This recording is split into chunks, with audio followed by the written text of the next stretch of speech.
Hey everybody, this is Christopher Decker, your host of the Eureka Moments Only podcast. You're about to watch episode 3 of a 7-part podcast series with Brad Costello. He's a venture capitalist, manages his own private tech portfolio, and just has a wealth of knowledge and experience that he's brought to the table in this series. Today you're going to hear about his secret, like deep down secret for effective communication. Enjoy.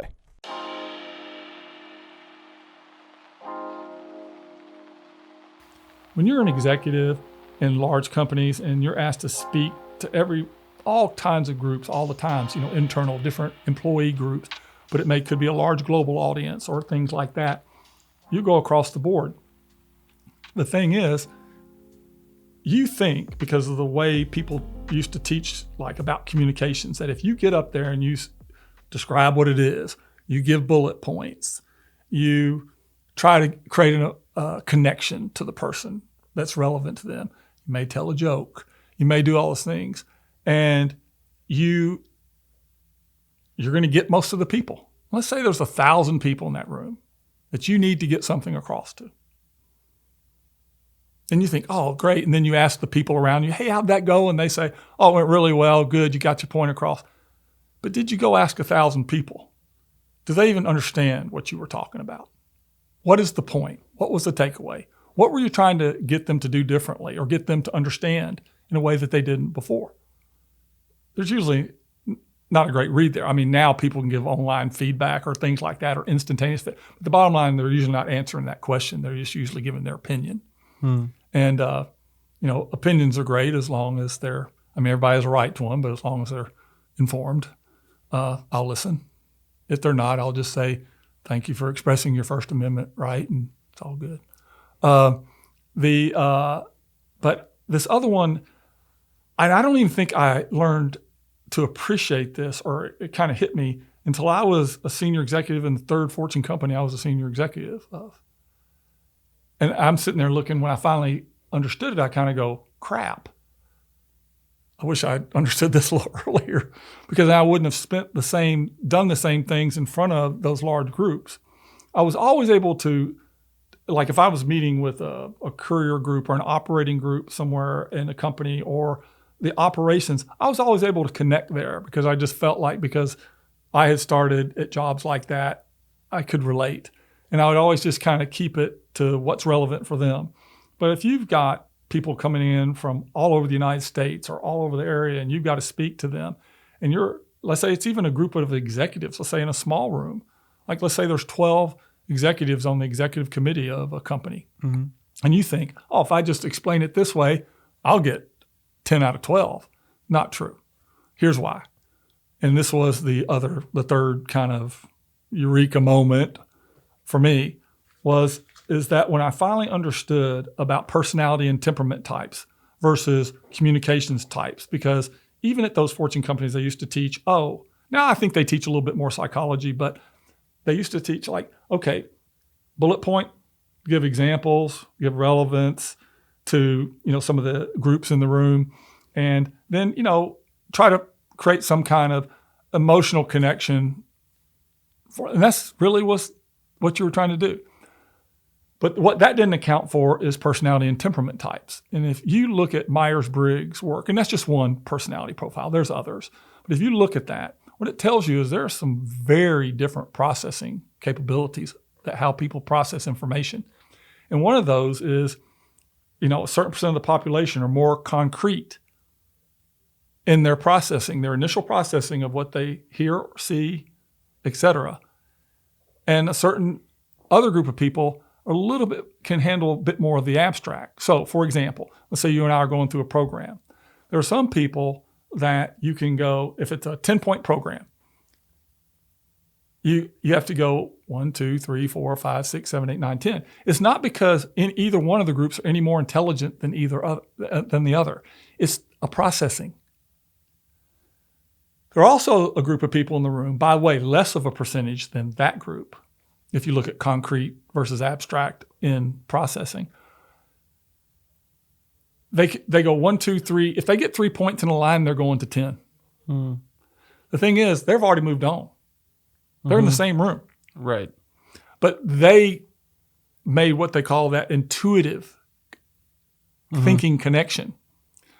But your goal is to get as many people as you can get, because if you walk out of that room and you lost 60% of the people because you went to 10, in reality, you should always go to 10 then, because you're going to lose less of a percentage if you go through 10 than you will if you jump 1, 2, 3, 10.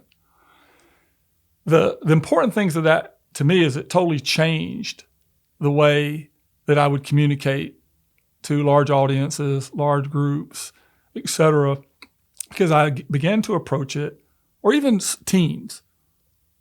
Now, listen, like any human being, sometimes I just don't take the amount of time I should to do it. But if I do take the amount of time, I'm going to say, okay, knowing that in this population, generally, there are all these processing types, how do I communicate in such a way that I pick up all those groups in a good enough way that they could walk out there and say, here's what you were talking about. I'll give you a real life example. And when I was at Office Depot on the business services division side, and the division I helped put together was the business services division, the B2B division there, after being in corporate officer, and on the corporate staff side. And so there was a program that we were explaining to all over the country and all the locations. And I had a lot of locations, but I was in one of the main locations that they were doing it. And when we rolled out this program, which was what they called a shrink bonus program. And in retail, shrink just means don't get it lost or damaged or stolen, because they call all of that shrink. And anyone that's ever been in retailing or good, distribution of goods uses that term, I would think. So they said, look, we're going to have this program where we're going to have a shrink bonus program. It's a corporate program. And it'll probably take, with all the shifts and all the people, it'll probably take 45 days to roll out, because there's a lot of people and a lot of different shifts. And, if people were absent, you have to go back and get them. So we wanted to account for 100% of the people. So I let the management team, and I would say at that time, let's say there's 3 or 4 levels of management under me at that time. And I said, okay, you guys got all your stuff ready? I said, you feel really good about what you're communicating and its understandability. They said, yeah, we're rocking. So they go out. I let them finish the program. I said, y'all done? I go, how was it?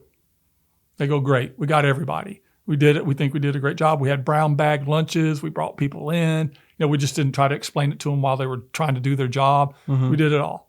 So I said, so you feel good about it? They said, yeah. So this location that I was in at the time was about 400,000 square feet of it. 100,000 was office.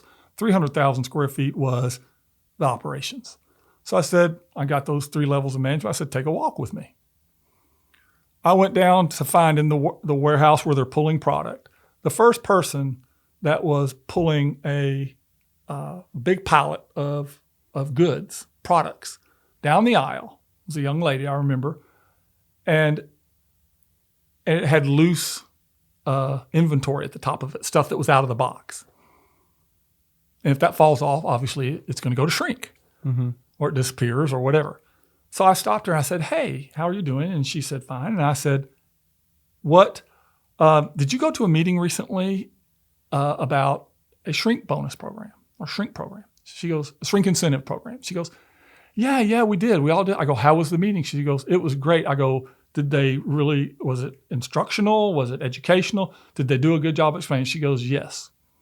I go, so you really liked the meeting? She goes, yes. And it was really thankful that they brought some food in while we were doing it, because, it was break time anyway, or lunchtime or whatever. I said, cool.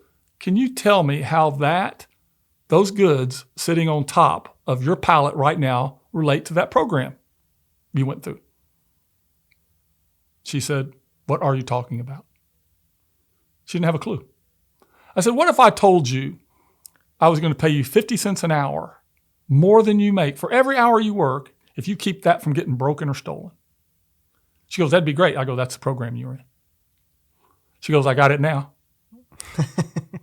So all of that rigmarole, all of that, they had collateral material, video, an introductory, all of that, a lunch, 45 minutes. She didn't even know that's, so do you see what I'm saying? I think that they didn't connect to her because whatever the way she processed, all she needed to know is, what is it you want me to do? And how does that relate to me? And I just said, I want you to keep that from getting broken or stolen, and I'm going to pay you 50 cents more an hour for it. She goes, wonderful. I will protect that stuff. Took 30 seconds. So I believe that sometimes, and what that kind of, and the focus there, Christopher, really is that it's so much more important to create understanding than it is to communicate. And most people judge themselves, and as an executive or a business person, by, hey, how did you communicate it? Did I put it out in writing? Did I put out collateral material? Did I put like a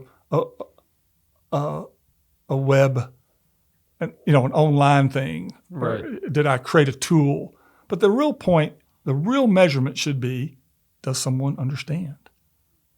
And so your communication should be all about creating understanding.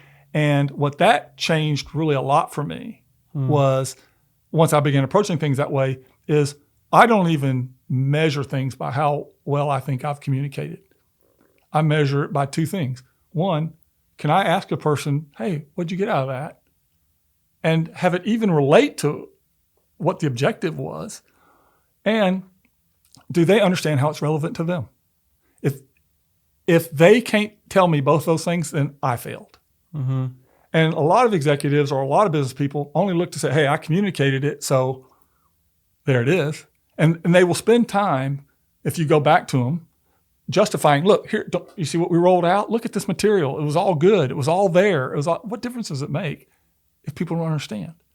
So through that period of time, it just moved me to approaching communications from the standpoint of understanding versus how much content I put out.